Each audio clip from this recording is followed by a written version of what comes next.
Digital युग में हम हर सेकंड इंटरनेट पर निर्भर होते जा रहे हैं। लेकिन क्या आपने कभी सोचा है कि हम जिन वेब ब्राउज़रों का इस्तेमाल करते हैं वे कहां से आते हैं और हमारे डेटा का क्या होता है?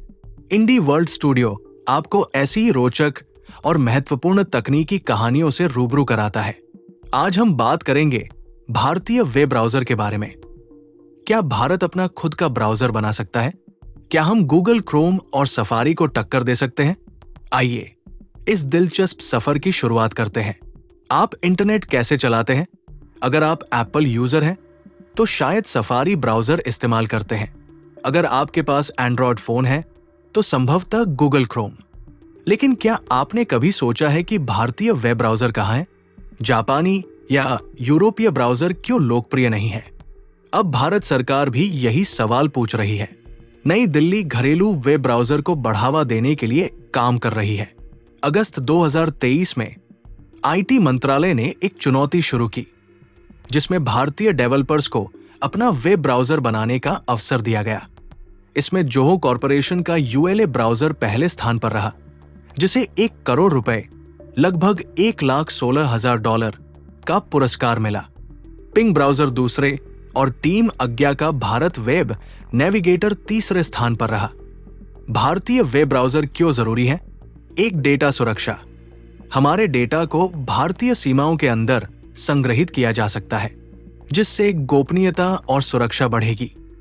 2, स्थानीय भाषाओं का समर्थन।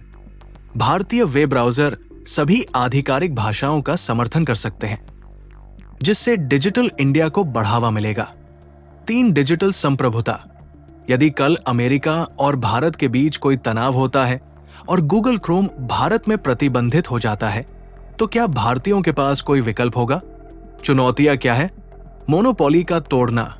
एप्पल, गूगल और माइक्रोसॉफ्ट जैसी कंपनियां पहले से बाजार पर हावी है। गुणवत्ता। भारतीय ब्राउज़र को सफारी और क्रोम जैसी बेहतरीन गुणवत्ता और तेजी प्रदान करनी होगी। प्रतिस्पर्धा। एप्पल और गूगल बहुत ट्रिलियन डॉलर की कंपनियां हैं। क्या भारतीय स्टार्टअप उनसे मुकाबला कर सकते हैं? भारत के लिए आगे का रास्ता। चीन ने व्हाट्सएप और यूट्यूब के विकल्प तैयार किए, लेकिन फिर भी गूगल क्रोम चीन में सबसे ज्यादा इस्तेमाल किया जाने वाला ब्राउज़र है।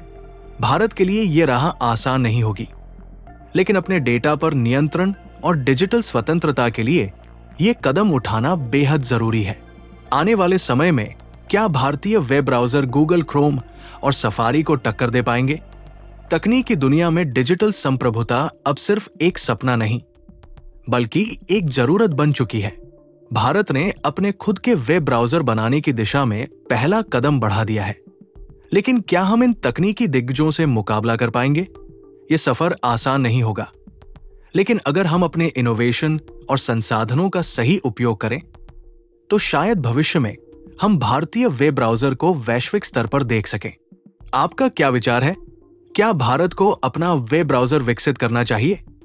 हमें कमेंट में बताएं और इंडी वर्ल्ड स्टूडियो को सब्सक्राइब करें, ताकि आप ऐसी ही अनोखी और दिलचस्प कहानियां मिस न करें।